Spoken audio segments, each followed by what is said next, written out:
Sedulurku, ada pertanyaan dari anggota perguruan IKSPI. Pertanyaannya seperti ini. Mbah, izin bertanya, apa boleh di IKSPI saat tes dan latihan warga keras kepada siswa? Baik, karena yang bertanya ini berasal dari wilayah lain yang tidak mungkin saya jelaskan secara langsung, dan menurut saya ini sangat penting dan wajib diketahui oleh anggota lainnya.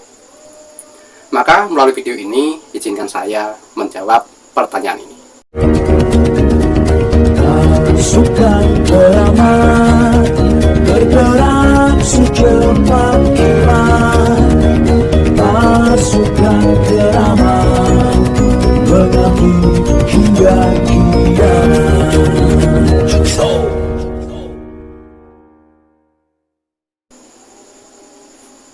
Jinso.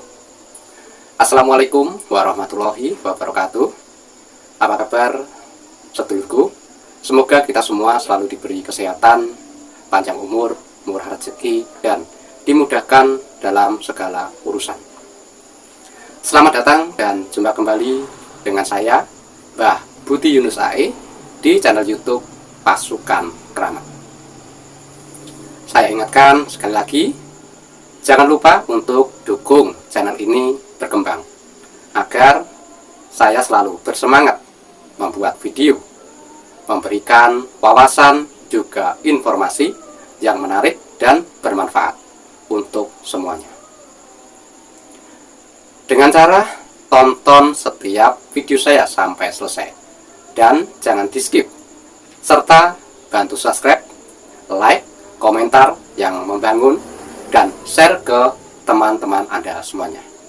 Oke, untuk menjawab pertanyaan sedulurku, dan ini saya sertakan bukti gambar kerasnya latihan dan tes di perguruan IKSPI Kerasakti.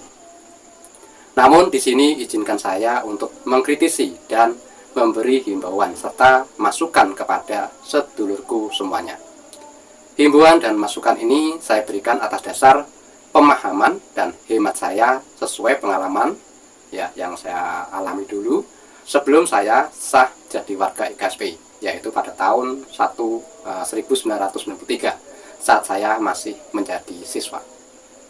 Saudaraku, dulu saat saya jadi siswa, waktu latihan maupun tes memang keras seperti yang ada di foto tersebut. Namun kakak pelatih saya tidak asal memukul dan menendang. Ada teknik-teknik tersendiri yang beliau isyaratkan pada saya. Sebenarnya inti dari pukulan dan tendangan tersebut hanyalah sekedar menguji seberapa keras saat kita latihan dan seberapa serius saat kita dilatih. Jadi kita diuji tentang teknik mengeraskan badan dan teknik pernapasannya. Tidak asal ditendang seperti di gambar tersebut. Saya paham setiap warga maupun pendekar, terutama pelatih, tahu seberapa porsi kekuatan siswa. Namun, jika cara atau tekniknya salah, maka akan berakibat fatal. Jika sampai terjadi hal yang tidak diinginkan, siapa yang rugi? Yang rugi adalah siswa, orang tua, dan kita sebagai pelatih. Siswa rugi karena masa depan mereka akhirnya pupus. Cita-cita mereka yang tinggi terhambat karena kesalahan kita di dalam menerapkan latihan maupun tes. Selebihnya orang tua mereka pun rugi. Mereka diizinkan ikut latihan IKS agar mereka memiliki akhlak yang mulia. Tapi setelah jadi warga, bisa saja mereka akan jadi arogan karena yang diajarkan hanyalah kekerasan, bukan pendalaman tentang adab dan akhlak, juga keilmuan mereka. Selebihnya yang rugi juga kita para pelatih. Kalau sekedar dimintai tanggung jawab untuk pengobatan itu biasa. Repotnya kalau orang tua mereka menuntut pada hukum. Kita akan terkena pasal penganiayaan secara disengaja. Pada zaman tahun 90-an saat saya jadi siswa, memang latihannya dipukul, ditendang, dihantam pakai benda keras ya. Namun ada teknik yang diterapkan para pelatih, yaitu sebelum napas dikeluarkan ya, itu boleh ditendang ataupun dipukul. napas namun saat napas sudah keluar tidak boleh dipukul maupun ditendang. Makanya setiap mereka mau melancarkan pukulannya maupun tendangannya, mereka selalu memberi aba-aba dengan lantang, dengan ucapan tahan, seperti itu. Artinya kita harus menahan napas sekuat mungkin dan mengeraskan otot-otot kita sekuat mungkin, ya. Dan posisi tangan itu pun belum menjulur ke depan, tidak seperti pada gambar. Kalau posisi seperti pada gambar, secara otomatis kekuatan badan sudah tidak ada meskipun dikeraskan kayak apa, dan akhirnya berbahaya gitu.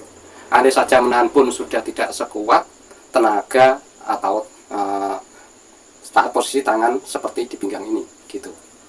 Saya lihat di gambar ini tidak peduli sudah pendekar sabuk merah maupun masih warga, ya, masih salah penerapannya. Jadi mohon diperbaiki. Dan himbauan untuk semua saudaraku, jika ini dirasa perlu, ya, dan baik untuk semua, alangkah baiknya sistem lama yang sering mengakibatkan patah tulang, saraf terjepit, dan siswa pingsan, serta ada yang meninggal, dirubah. Semua ini demi kebaikan kita sebagai pelatih, demi kebaikan siswa, dan demi perkembangan perguruan IKSPI. Alangkah baiknya untuk mengetes kekuatan tubuh tidak seperti itu, tetapi dicek seberapa kuat perut dan fisik mereka, badan mereka, dengan memberikan pukulan pelan yang terarah, yang tidak mengakibatkan cedera. Namun, daripada ada hal-hal kemungkinan yang tidak diinginkan, alangkah baiknya mereka diberi fisik yang berat. Itu saja sudah cukup, seperti disuruh push up, sit up, dan lain sebagainya, yang sifatnya keras, tidak menciderai, namun malah menambah kemampuan otot-otot mereka. Mengenai mental, mereka bisa juga diberi gertakan, namun tidak dengan kata-kata kotor, tapi kata-kata yang mendidik dan beradab. Harap dipahami lagi, ya, sekeras apapun kalian memberikan pukulan, nyatanya di zaman sekarang ini apa yang mereka dapat? Tidak berguna.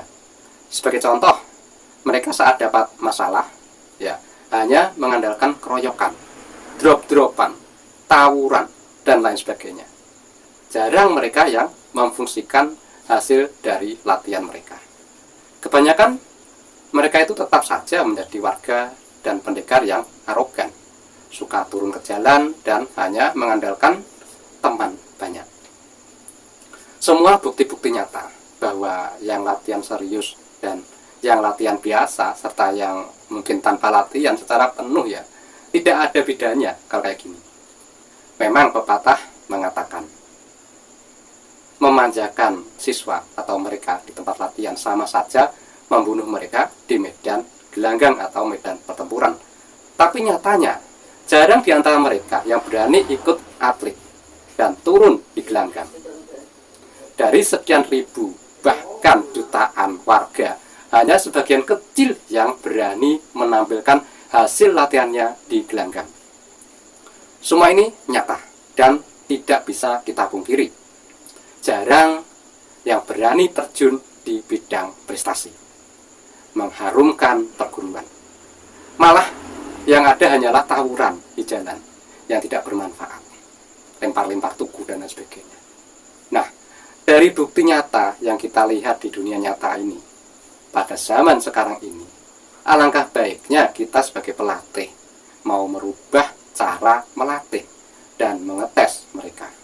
Alangkah baiknya mereka diberi wejangan, diberi wawasan tentang ke-IKS-an yang nyata-nyata sangat berguna bagi mereka setelah menjadi warga maupun di jenjang sudah berkeluarga hingga usia tua. Mungkin itu saja yang bisa saya sampaikan. Jika ada pendapat lain maupun ada tambahan lain, bisa saudaraku tambahkan di kolom komentar. Semoga apa yang saya sampaikan ini bermanfaat. Mohon maaf jika ada tutur kata yang mungkin menyinggung dan kurang berkenan kepada saudaraku semuanya. Saya, Mbah Butuin, saya hanya manusia biasa yang banyak kehilafan. Dan apabila ada kata yang bijak, semua itu karena Allah dan kesempurnaan Allah semata, bukan karena saya. Jadi saya harap saudaraku semua bisa mengerti dan mau memaafkan. Akhir kata dari saya, wassalamualaikum warahmatullahi wabarakatuh, dan salam Jinso.